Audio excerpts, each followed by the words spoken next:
Hello, everybody, and welcome to another episode of the Outside Insider. I'm in England. The Eagles are at the Novacare complex, but somewhere in the middle, there might just be a problem, and that's what we're going to be trying to break down and discuss in this stream. A lot of it might have been overblown on social media over the past few days, but I think as the days have gone by and the injuries have started to rack up, there might just be a quibble, if you will, along the offensive line. And we were saying a couple days ago that it's been like a dreamy offseason for the Eagles, a home run free agency class, an even better draft class. And then from May until now, not a whisper, a careless whisper, if you will, just nothing but a sweet serenade playing in the distance. There wasn't an injury, there wasn't a holdout, there weren't trade rumors, there was nothing to be concerned with whatsoever, apart from my internet connection. So if that is really bad, I apologize. I've got to try and sort that out for next stream. Not really sure what's going on there. But now that training camp's happening, and I think the rigors of the process are setting in, and the pads are on, and the hits are getting harder, and the injury, just minor injuries, are beginning to add up.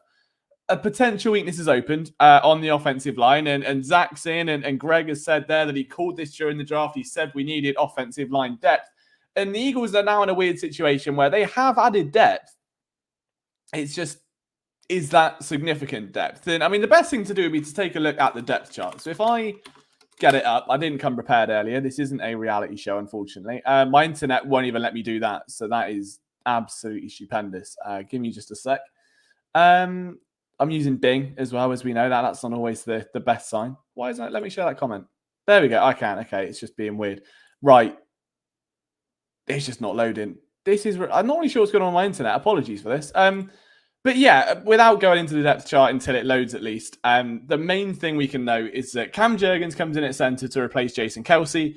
You lose a starter in Kelce. You lose the backup, technically, in Jurgens, who replaces him. So you're now one backup down at centre. Tyler Steen, who could have been that backup, technically, I suppose, he moves to right guard. Okay. Then you bring in Mekhi Becton, who is a swing tackle, someone that has proven his salt at both spots, and it has worked for the Eagles at the guard spot. And outside of that, it's very much like there was one other player that was Matt Hennessy, obviously Temple graduate, local kid, familiar with the area and that sort of thing. We kind of wondered how much he'd be a factor. I thought it was a good depth signing. You know, someone with experience. Obviously, there were concerns injury-wise and that sort of thing.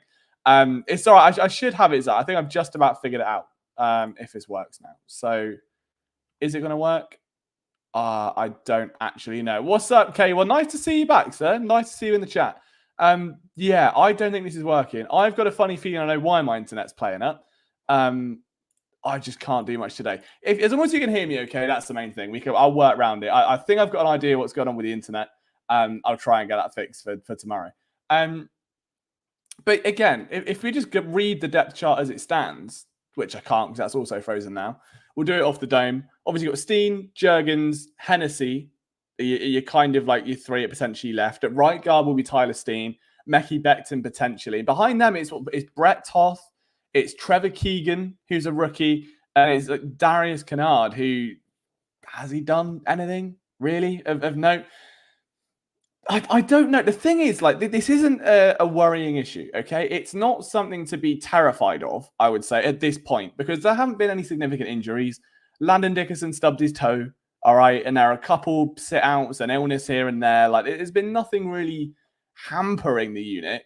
But what it has done is afforded us this, like, glimpse into Sauron's ball, where you peek into it, and into the Palantir ball from Lord of the Rings, and you just see all these horrible eventualities. And one of them for the Eagles right now is that if Steen goes down, if Dickerson goes down, if Jurgens goes down, you're going to struggle. Especially, I mean, like, I'm not one to play doomsday, but for instance, if Lane Johnson, who is getting older in age, durability is becoming a slight factor, if we're being honest. Like, tremendous player, one of the best of all time at the position.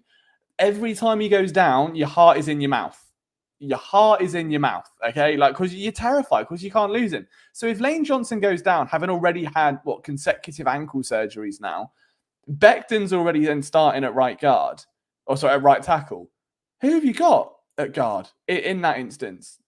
Like, and it's something where, like, on paper, Becton can swing between the two, but there's no guarantee that he'll be able to. If he's pulled in at even, guard and something happens, or if he gets pulled in at tackle and then a guard goes down, we don't really have a contingency plan. Now, I think the good news is that there are veterans available. There are free agents available. The thing with the offensive line is there will always be a 31-year-old called Derek who's been around the block and he's been on a few different teams and he's played 50 games in his career and he's getting a bit older and teams don't want him anymore and he's a bit slow and he's a bit weaker.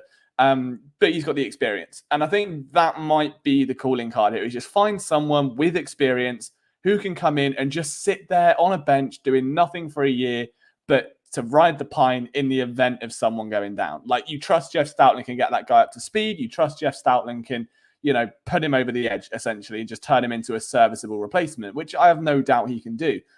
But is it the be-all, end-all at this stage? Is it to a point where we have to be concerned with the offensive line depth? I think it's circumstantial, because how many offensive line injuries did the Eagles have in the last 2 years? Like, not many. I can't name one significant one. What guarantee can we give you, Liv? You can guarantee me that you can see me and hear me properly, and there are no ghosts on camera, and I'm all good. Other than that, you can guarantee me anything if you want. Just guarantee that you'll stay with the channel, stay loyal as I wear my Johnny Manziel Tiger Cats jersey for no reason whatsoever. There's a reason Howie's been bringing in some vets to try them out. Says Dirk, nice to see you, sir. And last time a guy like that on the offensive line, we won the Super Bowl. Yeah, that's a good point as well. But it's just difficult to look at this, because on paper, you've got Lane Johnson, Cam Jurgens, Tyler Steen. Like that is the right side of the line that's the issue, really, unless you play swing with Dickerson at left and someone's got to come in and replace him. Like, realistically, it's center, right guard, right tackle that is the glaring weakness right now. So it kind of all hinges on Becton, because I don't think there's a tremendous amount of... I feel genuinely like the way that Mekhi Becton's been performing in camp, the way he's viewed, and the way that reporters have been really backing him over the past, 2-3 months. The players have been backing him. Like, I guess consensus around him, if you look at PFF, if you look at wherever, is just very strong. I feel like that's how Matt Hennessy was almost intended to be viewed. Like, I hope I'm not wrong in saying that. Like, when Matt Hennessy was signed, I thought it was a brilliant signing. I was like, at bottom of the barrel, deep value, veteran that's quite agile, local kids who will know the area, like, respond to the pressure of playing in Philly quite well, and has an NFL resume. Like, I don't think you can ask for more than that for the price they paid for him. And then Becton comes in as a former first-round pick, and Becton comes in as someone that can play guard and tackle. And all the spotlight then moves to him. So, like, Hennessy's been very much overshadowed. We haven't really heard much about him until today, where he's forced into the fray because of injuries elsewhere.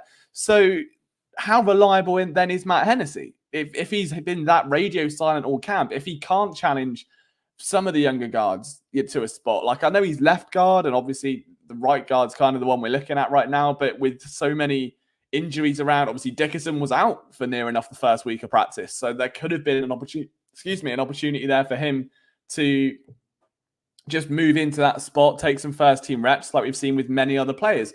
Hasn't happened.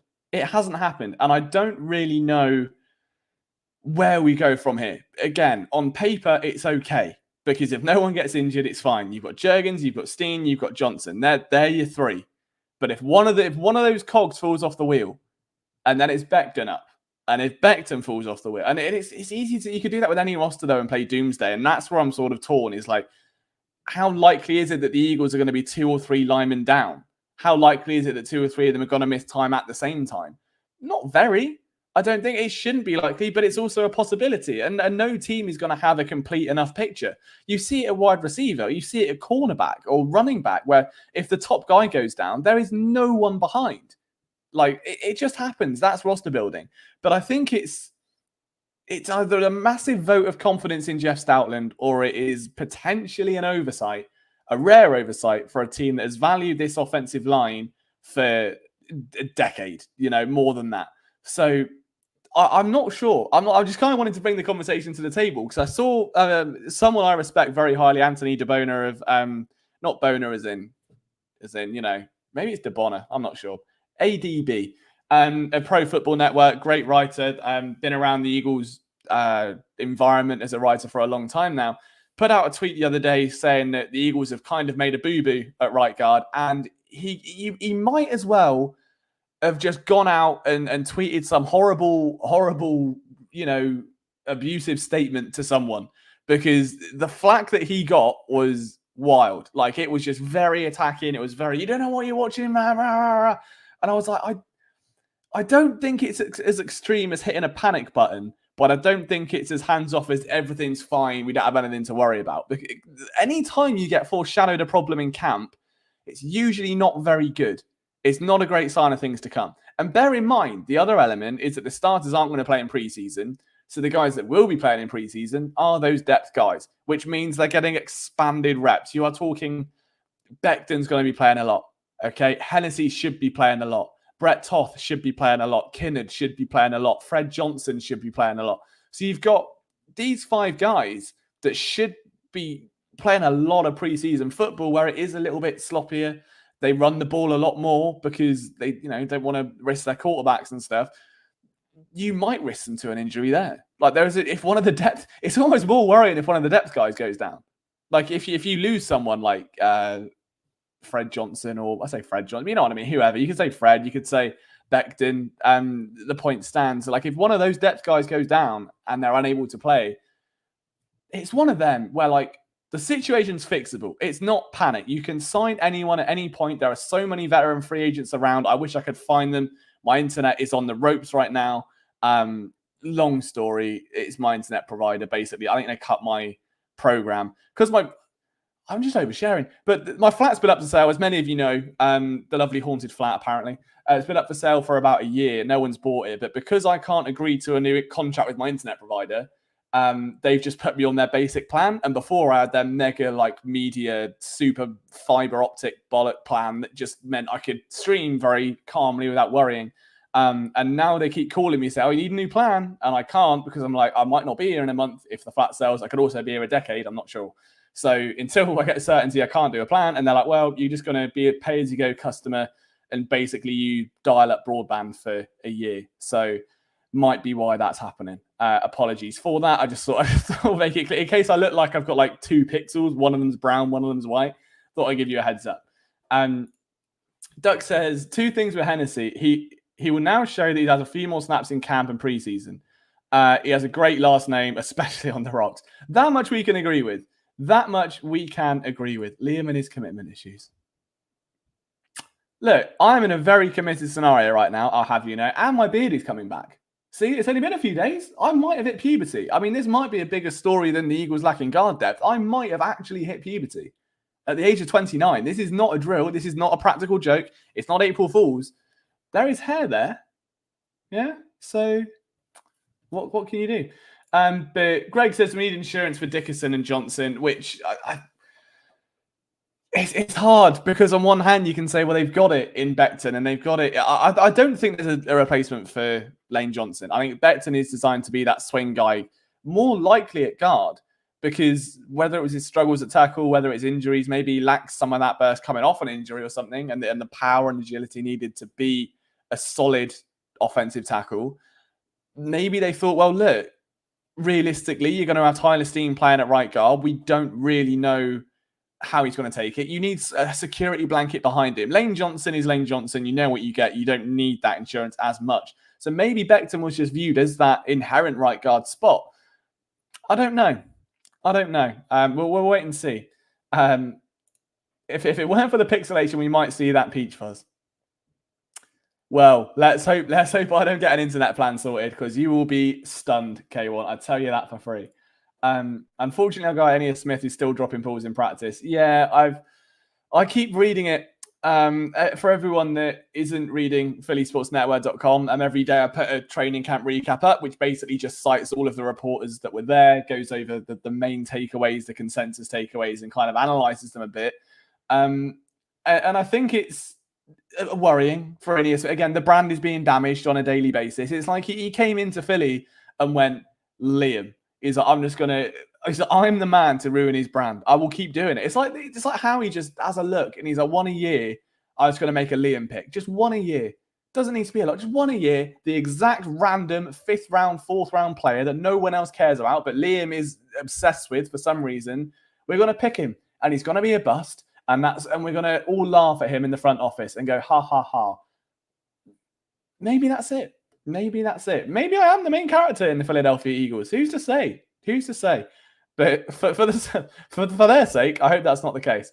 A quick shout on Facebook as well to Dave Kuda, who has liked the stream. I know we've got a couple people watching on Facebook, 85 on Twitter, and we're almost back to our core 12 on YouTube as well. So love to all you boys tuning in on YouTube. If you're on Twitter and you want to get more of the show in all of its ravenous quality right now, you can do so Monday, Wednesday, Friday, 6 p.m. Eastern here on the Philly Sports Network YouTube channel. So if you could hop over to there, say hello, maybe hit that subscribe button, and that would be absolutely stupendous. I'm trying to find my little banner with the info up, but I can't seem to find it anywhere because I am a boomer. Has someone deleted it? I think, oh, there we go. Look at that. It's back. So for anyone that wants to watch more, if you could leave a like on the video as well, that would be amazing. Just for some moral support while my internet suffers a terrible, terrible death. 16-bit tech mobile. This isn't how we drew it up, Greg. I'll level with you. This isn't how we drew it up. Okay. Liam looks like Joe Burrow if he was on Madden 08. Is that just because of the quality of the camera at the minute? Look, I can't help my internet being dodgy. Okay. I also don't know if I should dye my hair blonde like Joe Burrow did. Just come on a stream one day and have bleached blonde hair. What would the streets think then? Could I still pull off the Joe Burrow look? Who's to say?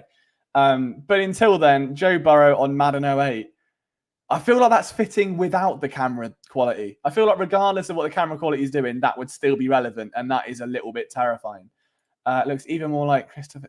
We've descended into chaos here, haven't we? Okay, we're avoiding the Eagles chatter, and we've just descended into reliable old. That took 3 streams. I had a lovely stream when we first came back, talking about nothing but the birds, and now we're back to this. Joe Burrow, Madden 08, Christopher Hitchens. I'm not taking Christopher Hitchens. I refuse. Okay, we Googled that, and it genuinely gave me a quarter-life crisis, K1. Okay, we're not going back there again, sunshine. What's happened over the last few years? Thorson, Hightower, do I need to... Oh, what's going on now? What's going on? But in my defense, okay, I will combat that. Cravon LeBlanc, Boston Scott, both big Liam guys. Rasul Douglas, not bad. He was all right. Who else am I really champion for? I'm trying to think of players I really got behind and wanted to, make a difference on this team. Yeah, it might be it. I mean, Jalen Rager. We haven't forgot about that one, have we? Really? Can't. That kind of backs your point up more than mine. Any other players that I've really gone to bat for, saying they will be something special?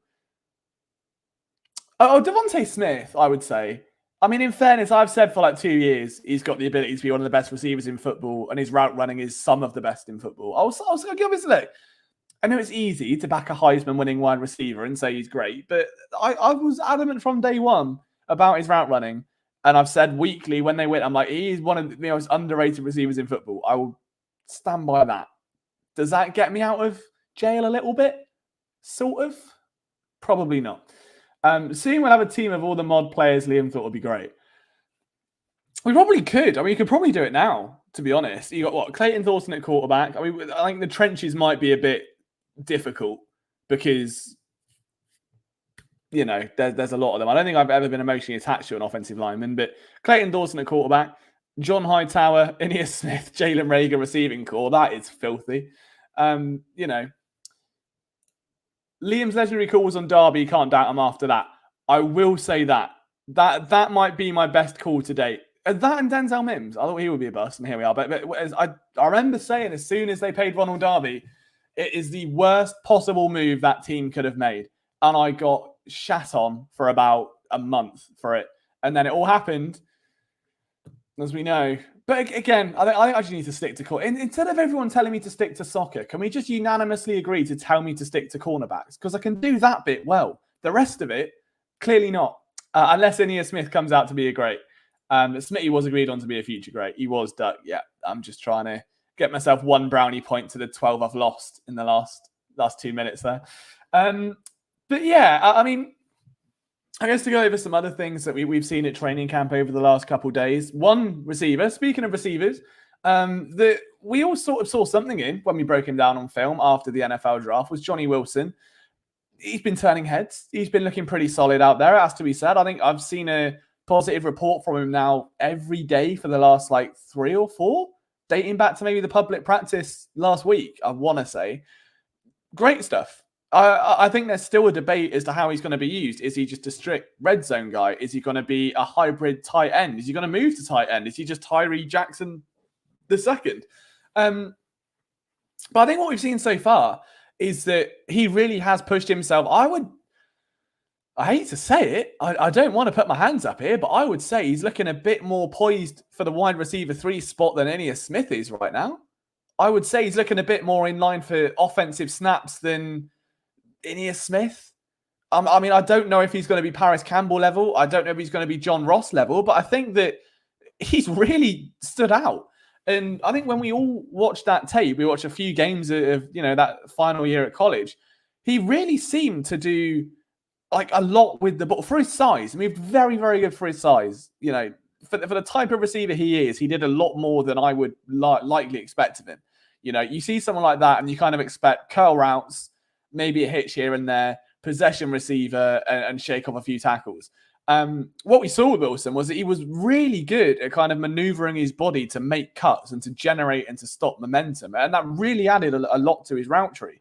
And on top of that, he's then just got like great instincts to locate the ball, which take an already big catch radius and maybe multiply it by like 3 or 4. So you've really got something there with him. I think you really could develop him into whatever you want, whether it's a big slot receiver, whether it's a red zone threat at the X position, or whether it is a hybrid tight end. I don't know. But his skill set is certainly lending itself to the Eagles. And I think when you look at the lack of depth at tight end, you don't necessarily need one to sit, in the nub or behind or alongside Dallas Goedert. Like, you don't need that.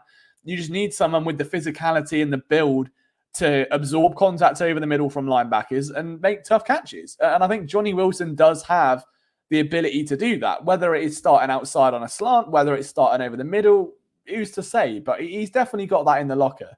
So I'm intrigued to see what Johnny Wilson does over the next week or two. Obviously, we've got preseason on Friday night, I want to say. So we'll be streaming the watch along for that one, providing all goes well, and with the internet, and we'll see. But he's one of the players that I'm really excited to. I think what we'll do on Thursday, I'm not streaming Thursday. What we'll do on Wednesday is just make a list together, depending on the internet, of the players that I'm keen to watch. Like if we can just maybe go through each position. I mean, for me, Tanner McKee, the Tanner banner will be waved once again. I waved it relentlessly last preseason. I will wave it even more relentlessly this year, just to see how he grades against Kenny Pickett and Will Greer. I think that's going to be fun. We can go through running backs with Will Shipley. We can go through receivers with Wilson and Smith and the rest of the guys. Corner is going to be, I will be fixed on that. And just as Greg says, got to do a breakfast v dinner DB stream for Eagles DBs for the preseason. I mean, if I can get access to the preseason game after it's up and I can stream it without being arrested, I certainly will. If not, I can make some observations and I'll draw stick figures maybe and we can annotate. But yeah, I can definitely do some digging on the Eagles corners and see who best fits, because this is also the first time that we're going to get to see Vic Fangio's scheme. Like, a lot of people forget that, it's easy to go, oh, we're excited for this and for that. But we haven't seen Fangio's scheme. We don't know what it's going to look like in Philadelphia. And it's going to be limited. It's going to likely be like, a cover 2, 3, 4 under or something. Like, it's not going to be a ton of creativity out there. I can't see them masking coverages with linebackers at the line of scrimmage. But I do think just a feel of where people play. Someone like Bryce Huff, is he going to be at linebacker more? Is he going to be on the edge more? Or if he plays at all? I mean, obviously he's not. It's just an example of what you're looking at. Jalix Hunt is going to be a really good example of that, I think. Like, rookie, small school sleeper, incredibly athletic skill set. I think he fits better as an outside linebacker than a pass rusher. People were kind of critical on him coming out, saying his pass production stuff was low as a defensive end. And that's sort of like saying that Cooper DeJean wasn't very good in press when he played safety, or wasn't very good, the opposite. Wasn't very good at, I don't know, flipping his hips or something, and the opposite. You don't get what I'm saying. So I think Jalix Hunt, who's built for that outside linebacker role, should get a lot of reps there, and I'm excited to see what he does. Again, we can go over into all this like on Wednesday, but very, very excited to see what a lot of these guys can do. I really am. I think it's going to be a very, very fun game indeed. Wide receiver coach said it might be a committee type situation unless someone really shows out. And that's the thing. I mean, you've got to incentivize competition, even if you do have a winner already. Like, the last thing you want to do is just, give them the flowers and demotivate or unmotivate, I guess, the other guys. And it just can kind of dampen the mood. Like, that's not what you're there for. You need every iron sharpens iron. You need everyone to elevate everyone. And I think that it could well turn out to be that, because all three guys bring something different. I think Paris Campbell is like the most well-rounded of the four that we have at the minute. A little bit bigger, a little bit more physical, definitely a safer catch option.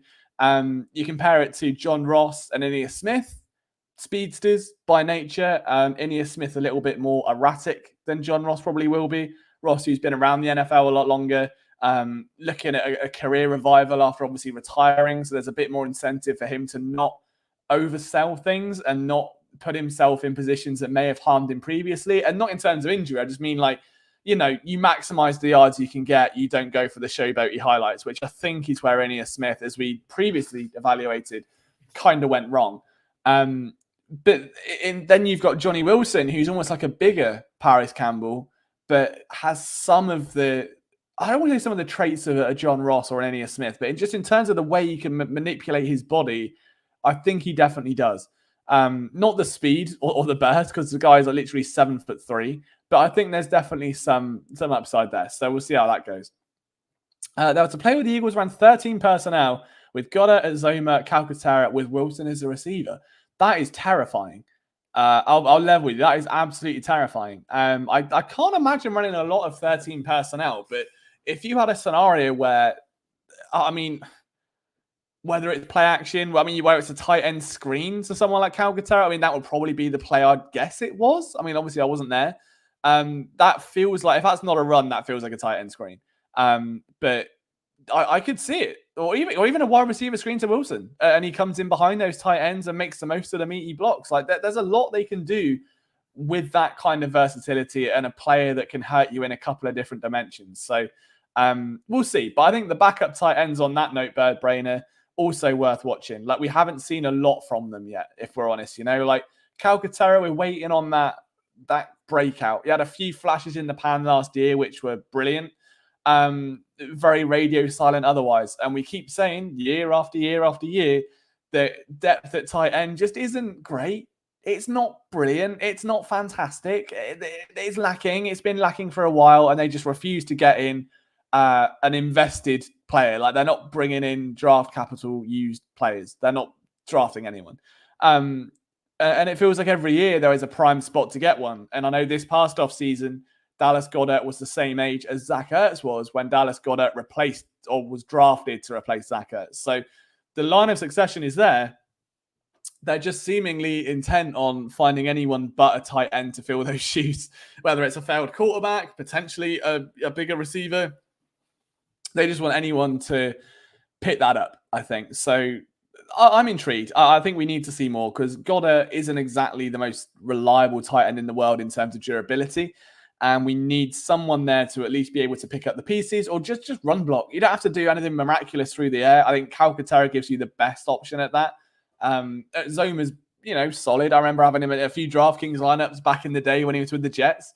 It's been solid enough. He's kind of made his name. I don't think he's, the most game-breaking tight end on the planet, but he's very much that Matt Hennessy level player at tight end. Just someone that's been there, done it, bit of experience, couple setbacks, and looking for a bit of redemption. So we'll see. I think we'll see.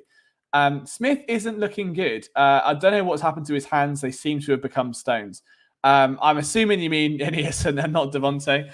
But yeah, I need to do some digging on this and maybe find some reps on film and take a look and see, because it's hard without evidence to go off. It could be a confidence thing. Realistically, you've got to remember, this guy's come in out of A&M with a very specific aura about him, I think we can say, from watching his film, where he likes being the center of the offense and being the guy to do the moves, to, change the game and whoa, spin, jump, flip, do gymnastics at the Olympics. Don't do it on a football field. And he's now come into a room where he's not getting a starting gig outside because you've got AJ and Smithy both locked up for 5 years.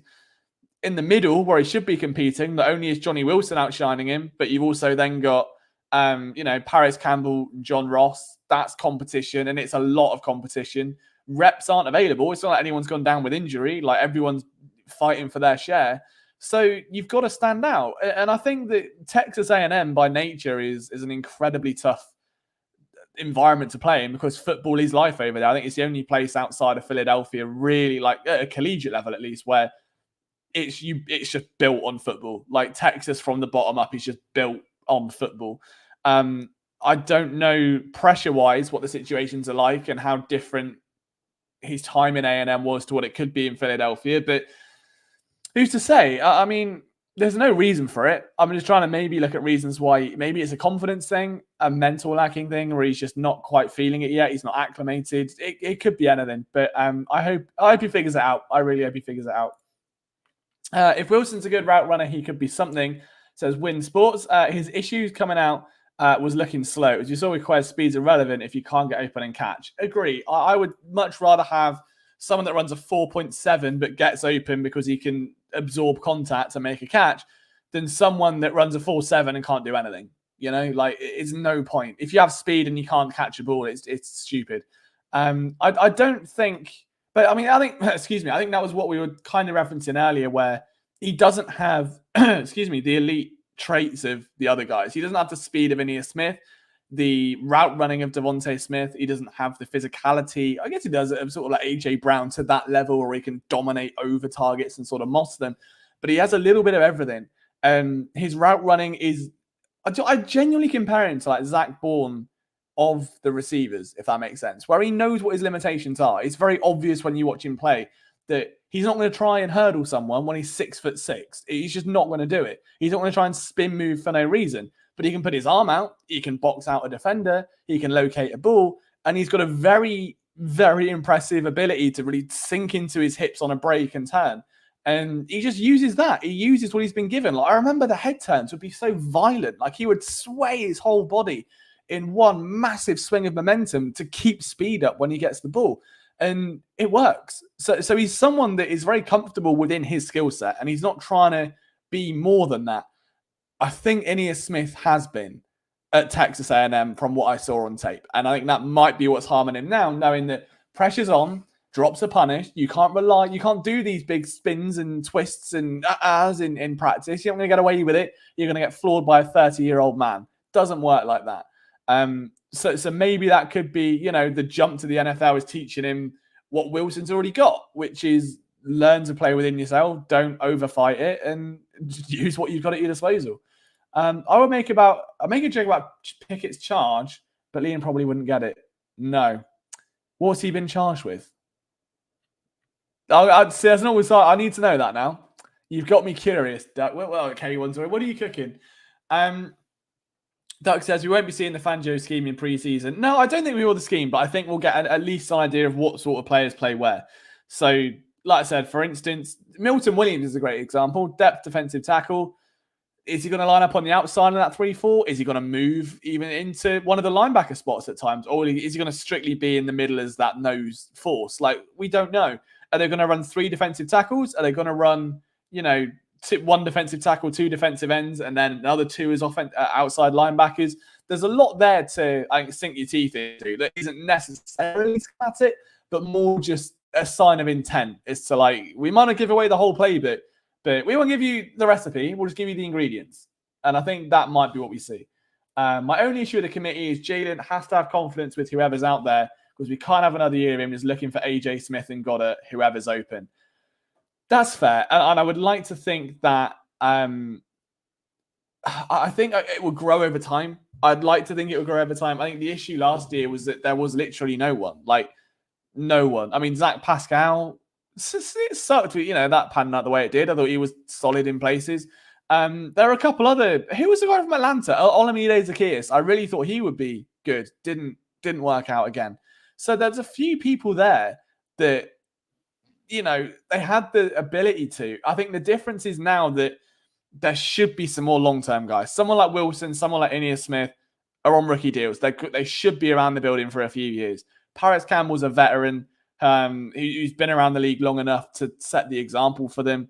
And Jalen, I would like to think above anything else would have learned from last year that maybe the offense was too narrow. Maybe it was just single read. Maybe he was being told to look a certain way. That's the other caveat to this.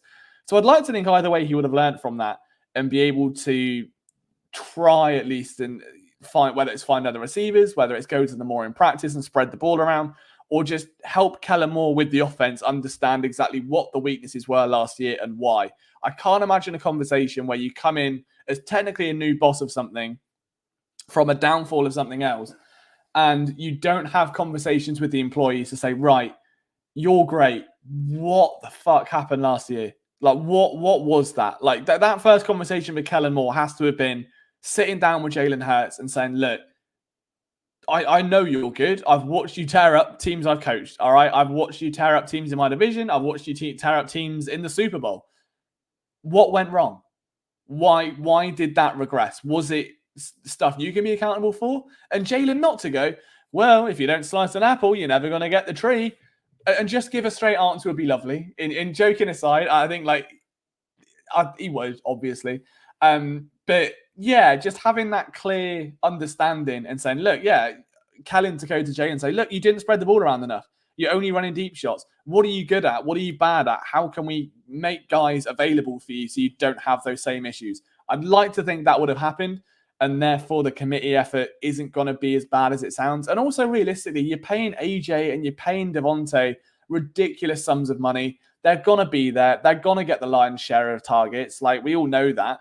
So it is what it is. It'll be a committee to some degree, but I don't think it's going to be as marginalized because Saquon's there. Like, I don't think a receiver is going to open things up to a committee and it's going to open up the offense. Like, the presence of Paris Campbell isn't going to take last year's offense and make it better. Saquon Barkley would, because he can hurt you in a totally different way. And when you've got a quarterback that can run and you've got a running back that is generationally gifted behind one of the top run block units in the NFL, and you've got two of the best receivers in the league, you've got a lot to account for. And I don't really think they need to focus on the wide receiver committee and if it's going to be an issue or not. I think it's more Saquon will open things up at that point. And if you want to rotate guys out, that's fine as well. But the game changer there to get that offense chugging along, to move the ball around to more people, is Saquon. Because then you can have catches out in the backfield. You can have catches for tight ends. You can run about with a lot of play action. There's a lot of stuff you can do with screens and pre-snap motion and jet sweeps and all of that good stuff. So we'll see. But I really think that, it should be fine. Pickett's charge was a US Civil War actions under General Pickett back in 1863 when they still had dial-up internet. Never ends, is it? Pickett ran inside the zone on the Yankees and got stopped for no gain. Is that you putting it in terms I might understand? Herb Wilson's route running is look Chris, so that's intriguing. I hope so. I really hope so, because he's got it there. Like, he was a really fun player to break down on the stream with you guys that time. I had no reason to be doubtful of him. So fingers crossed he can take that step and impact this team in a positive way. True, but realistically, with a good scheme, someone will be open. Last year, there was no scheme, just talent. 100%. No, that's also very fair. So, yeah, it's definitely the best of both worlds. And I think that, like I said, that Kellen Moore dialogue, I'm hoping, if nothing else, if the scheme is just as bad, at least the dialogue between the two and the understanding to let's not make last year's eventuality happen again. Let's not let history repeat itself.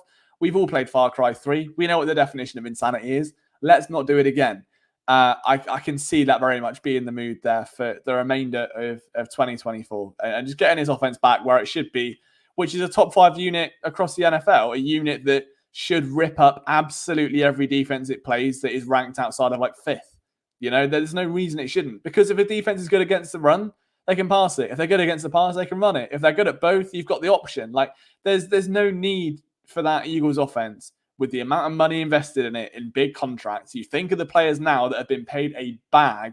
You're talking Jalen, AJ, Smitty, Lane Johnson, Landon Dickerson, Saquon Barkley.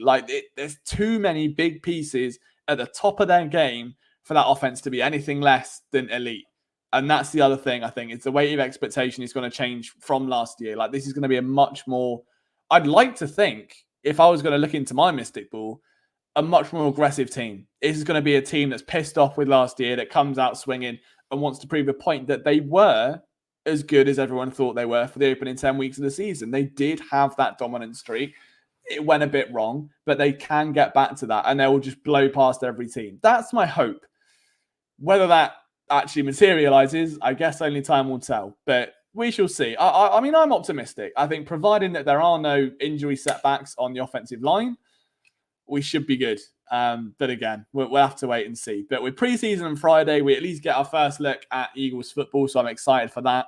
Again, if you do want to watch the preseason stream, it will be probably 20 minutes before the game, maybe half an hour before the game, and we'll stream it here on YouTube. I'll have the game alongside so I can talk to you guys, watch the game, and answer all your comments and your questions. And we'll have a jolly old time talking about, I don't know, 1776. I'm sure will come up quite a lot, probably, for some reason. And yeah, it'll be good. I'm excited. I like our preseason streams, and they should be a lot of fun. So yeah, I look forward to it. I'm not sure. It sounded like I was ending the stream then. I wasn't, I promise. I just needed a drink. Excuse me. Eagles bottle, though, all right? We're repping Tiger Cats, Eagles. Yeah? Synergy. That's a really loud bottle. As we go in towards the closing moments of this stream, I know we've got like 15 minutes or so left. Is there anything you guys wanted to go over in particular outside of the offensive line depth? I know that's kind of the main topic for today's show. I want to save the real preseason preview for Wednesday just because I need content. I can't give it all away for free. So excited to watch 5 minutes of that game. I used to be able to watch preseason. So you know what? I love preseason. I really love it. And I'm a sicko for it. I'm an absolute sicko. I need therapy. Nothing to do with me. I just preseason. I'd go into a therapy session and she'd be like, what's wrong? What do you want to learn about yourself? Past trauma? And I'm like, why do I want to subject myself to 60 minutes of Eagles preseason play with Dane Evans at quarterback? You know, why? Why would I want to? Lovely bowl. Lovely bowl. Water bottle. There we go. I'll tell you what. When I was in London covering the Phillies, I cannot tell you how many people use the term water bottle at me, including people who cover the Phillies and a Phillies coach, no less, told me water bottle or to say water bottle. So there you go. What more can you do? Why would I learn about past trauma when I can learn about past trauma protection? What does that mean? Past protection. Oh, I see. I thought it was past dash T as in past trauma protection. But past protection definitely makes sense. I like that. That's a good pun. That was me being slow. All right, I forgive you. Duck says, so it was Win. Oh, but both of you. See, look, I think you're the same person. I think you're catfishing. And DW, when you put your names together, don't worry. I'm worrying. There is something fishy going on here, boys. See you. Linebacker depth. I'm personally buzzing because, look, if we want to go into Liam's track record of players not being great, Zach Bound / Bourne / someone tell me how to pronounce his name. I've said, is it Bound? Like, just like sound it out phonetically, like in the comments. Is it like Bourne? I would say Bourne, but then that would be like Kendrick Bourne. So it's not Zach Barn. I can't go around saying Zach Barn, like a barn door. That's not on. But I think he's going to have a great year. It's regardless how you pronounce it, I think he's going to have a great year.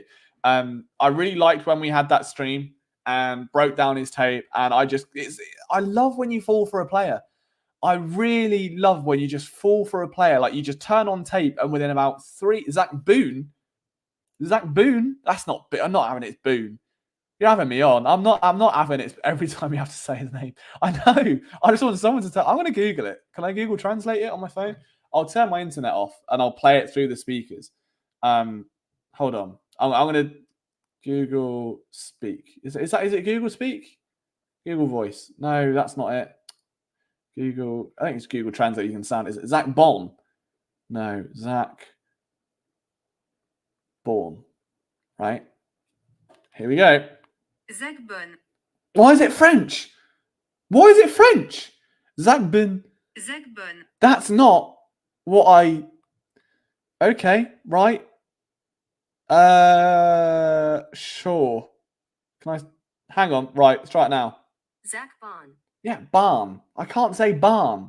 Zakbon. Zach Barn. That... Zach Zakbon. Barn. Zach Barn. I can't walk round in a preseason stream saying, Zach Barn.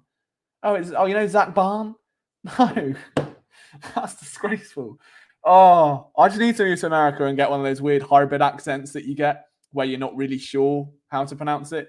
Zach, I want to go Barn. Oh, Zach Barn. All right. Zach Barn looks tremendous. I really enjoyed breaking his tape down in our stream a few months back, where, again, you fall in love with a player. Like, a few plays in, and you just see why the Eagles wanted him. You begin to see it. Like, the athleticism is off the page. The instincts were brilliant. The secure tackling was unbelievable. And again, a player, is another trend, that plays with himself. He isn't the most athletic. He isn't the quickest. But he is someone that knows that and takes the right tackling angles to avoid being blown up because of those deficiencies. So I think that at an outside position, he's going to be very solid. What worries me is that there is very little depth. You've got Devin White, Nakobe Dean, Zach Barn. Who else is there? Oren Burks. That's good. Jeremiah Trotter Jr.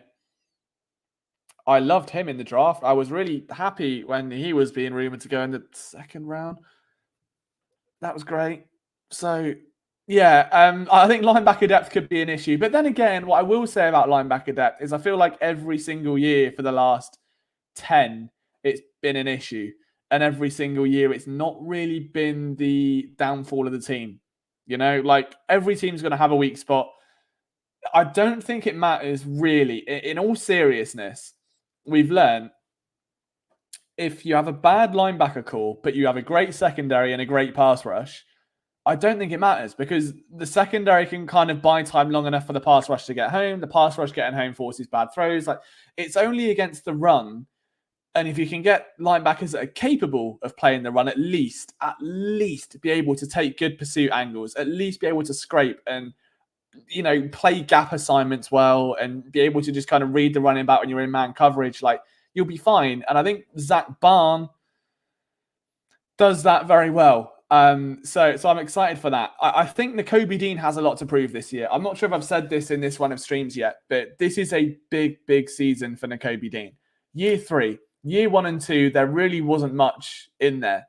You know, like injury setbacks, like started the first game of the season last year, played really well. If anything, was one of the standouts of the team. And then it just kind of, you know, come back and he just barely looked better than Zach Cunningham when he was on the field. And that's not good. Like, I understand he was a value pick, but there just has to be some substance to it now. Like, there's only so far that the value side of it will get you until it doesn't deliver, you know? Like, if you get eggs because they're 50% off and you get home and they're all moldy, it doesn't matter if they're 50% off, they're shit eggs, you know? You've got to make sure that the stuff you're buying at a discount is still going to be as efficient as it would be if you bought it full price.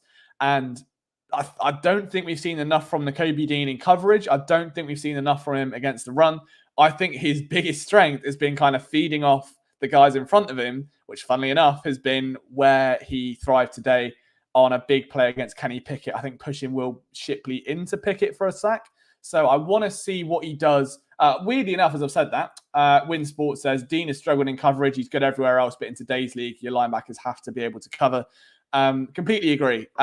So if he can play the run, he'll be okay. If he starts struggling in coverage, it's going to be an issue. Like, we'll see. But I don't think he's going to start. I think really it's going to be Devin White and Zach Bourne. Okay, it's going to be Devin and Zach. They'll be best mates, and that'll be the end of it. I can't see there being a scenario where Nakobe Dean is the starting linebacker for this team, really. Even in a 3-4. Like, it's just not happening. It's going to be two guys, Devin, Zach, and then you're going to have your two outside guys, be it Bryce and BG, be it Bryce and Sweat, be it Jalix Hunt and whoever. Like, it doesn't matter what that rotation is, but that will be the outcome of it, I believe, at least. But we'll see. McCafferty the younger will do well this season, I believe. Sorry to say that in a posh old school naval accent. McCaffrey, McCaffrey the younger will do well this season, I believe. Have you been watching House of the Dragon? Is that what it is? You've been watching, I did start watching. See, I've only just clocked onto it. Like, I was a big Game of Thrones guy, but what I did there was the same thing I did with Lord of the Rings. Like, I was obsessed with Lord of the Rings growing up. Like, I had all the figures, I had all the books, I had like the one ring on a key ring. I'd get bow and arrows and run downstairs thinking I'm Legolas. And then The Hobbit came out, and I swear to God, I've not watched a single one because I didn't want to ruin it. I was like, Lord of the Rings is my favorite thing ever. Why would I want to ruin it? Same with Game of Thrones, minus the running down the stairs like with a bow and arrow. Like, I love Game of Thrones. I don't want to ruin it with House of the Dragon. And my friend said he's been enjoying it and says it's up there with Game of Thrones, and it's like arguably better than the last few seasons of it. So I was like, I'll give it a go. And I watched the very first episode last night. So very good. And if I know anyone that hasn't watched it, I would urge to. It's just good old Game of Thrones goodness from what I've seen so far. So excited to delve into that and develop more trauma from it. Yes, and the wives may make you watch Bridgerton. That explains the accent. McCaffrey the younger will do well. Well, congratulations on the sex. And that's great. I've heard all the rumors about Bridgerton and being, a very niche period drama, I guess. Like, my girlfriend started watching it and asked me to, and I was like, no, it's not for me. I can't do the old school British dramas. I can't. I struggle. Like, there's a lot of, like, Call the Midwife, I think is a big one. There's a few others around that same era of like Victorian England. Like, I can't deal with the poshness of the voices. I'm a common boy, all right? I'm a water bottle fella, all right? Like, I can't do it. So Bridgerton for me is just an instant no matter how good it is. See, Win and Duck, same person. I'm telling you, we are onto something here. There is a conspiracy within the Chap 12. They are the same person. And we will get to Birdbrain's comment to end the stream before we delve completely off the rails. What do I think is our strongest? See, he's taking corner out of it. What do you think is our strongest, deepest groups besides corner? I'd say defensive tackle, I think. I mean, defensive tackle or wide receiver. I mean, I'd say quarterback. That doesn't really count, does it? I suppose. Like, you're never going to need 4 quarterbacks in a season. Meme of one eternity later, and it's, Jalen Hurts is injured. Will Greer's injured. Kenny Pickett's injured. It's down to Tanner McKee to win the Super Bowl. I'm ready for that. I'm ready for a Tanner McKee Super Bowl. Anyway, I think that the deepest position is defensive tackle because you've got just a wrecking crew in there. Jalen Carter, Jordan Davis, that so negates the loss of Fletcher Cox. I think Davis is going to do bits in this defense. He's really going to step up. Like, I don't think he received much valid criticism last year. I really think he struggled, like, in terms of not handling it, I think, but like, when you get told you're fat and overweight for no reason, you've got to take it to heart a little bit. And he's gone into the offseason, come out looking like a transformer and just been very dominant in training camp. But he did end up with a pretty big outing, I would say, in 2023. Like, it was just one of those Fletcher Cox roles where the production never really showed up on the paper because of the nature of his role. He's not asked to rush the passer and generate sacks and TFLs. He's there to plug holes and let the edge guys win, which is why guys like Hassan Reddick did so well. Now in a slightly different setting where he's going to be the man maybe responsible for moving the traffic cones, for trying to get some pressure on the quarterback, I think he's going to have a hell of a time. But behind him, you obviously got Milton Williams, who's looked good. I think he's built for that defense, someone that's versatile, that's light enough to almost be a defensive end, that's strong enough to move like a defensive tackle, and is building up an array of pass rush moves as well. Moro Ojimo had a great day at camp yesterday, by all accounts, like a really solid day at camp. So I'm excited to see if he can take a step forward as a depth piece. Like, and the reason I say defensive tackle, even though it's only a 4-man rush, I would genuinely say, when you go back to the 2017 Super Bowl team, for me, one of the biggest reasons they won was because they had a 4-man rotation at defensive tackle, and it was absolutely brilliant. There was obviously Fletcher Cox, Bo Allen. There was the guy from the Ravens, and I've forgotten his name, and that's really going to annoy me now. That's really going to annoy me. If someone, go on, who was DT2 for the Eagles during the Super Bowl year? Because I've forgotten his name, and I'm going to eat alive for that. And then the fourth, I've forgotten 4. I was like, you know what I mean? Anyway, there were 4 guys in that rotation, and I was very big on that. And I think that's going to be the same case here. MD Arman Hussein, hello. Tim Jernigan, that was the one. You're not Tim Jernigan, MD. You are MD. But hello, good evening. Hope you're having a lovely night, sir. Tim Jernigan, what a man. Forgot that. The streets will never forget, but LJ just might. Unfortunately, JD's out of shape stuff was magnified by the completely garbage linebackers. Yeah, he's basically asked to, but there was clips of him like sprinting to the sidelines to tackle Josh Allen. And it's like, oh yeah, he's so fat he can't run. Well, he chased down Josh Allen, all right, didn't he? Brian Baldinger, were you?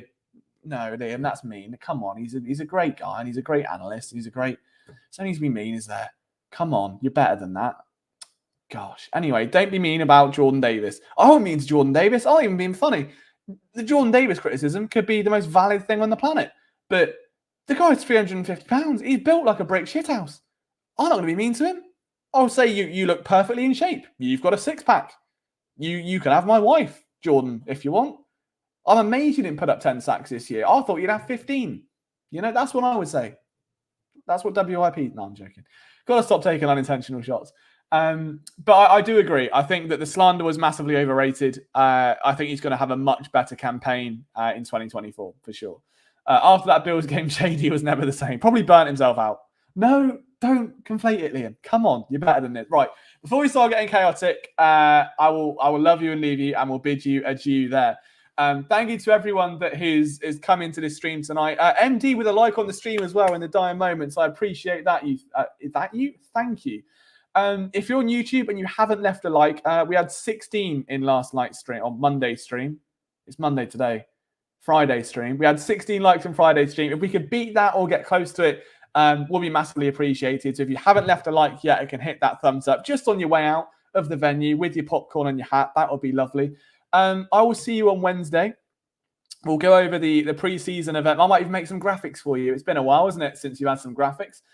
We could even throw up some old ones just to look at that. There's one of K1. Troublemaker. Isn't that the case? Eh? Some things never change. So yeah, I will see you on Wednesday. We will go over the preseason matchup, players to watch, all that good stuff, as well as just building towards football finally being back on our screens. Even though it's preseason, it's football, and we will be binoculars out just like prime Howie Roseman, ready to make an impact, ready to scout, ready to see what's bubbling under the surface. Are we going to find another Paul Turner? Are we going to find another Corey Clement? Who's to say?